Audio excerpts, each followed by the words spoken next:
Γεια σας!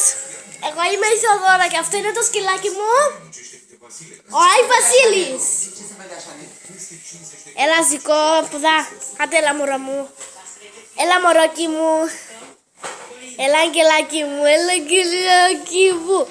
Τον Άι Βασίλη μας που έρχεται με τα δώρα. Τον Άι Βασίλη που φέρνει τα δώρα. Ζικό, Ζικό, Ζικό, Ζικό.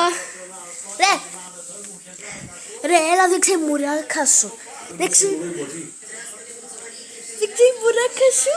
Τον Άι Βασίλη που μας φέρνει δώρα. Τα Χριστούγεννα και του αρέσει να του κάνει έτσι πας στο πόδι. Κοιτάξτε. Έλα Ζικό. Έλα Ζικό.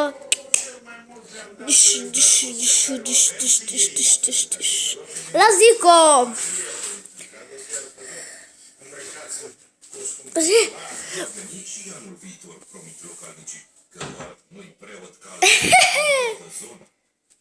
Τέλειος, lasă să ρε.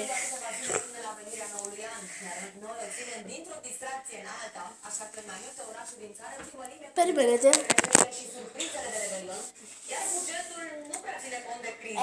Θες να σου ομορφωστεί κατά Χριστούγεννα?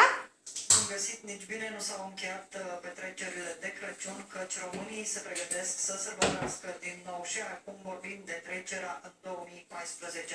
Cei care vor să petreacă Revelionul în stradă au la dispoziție numeroase oferte în județele țării. Και έτσι να τον το μικρούλικα μου. De artificii.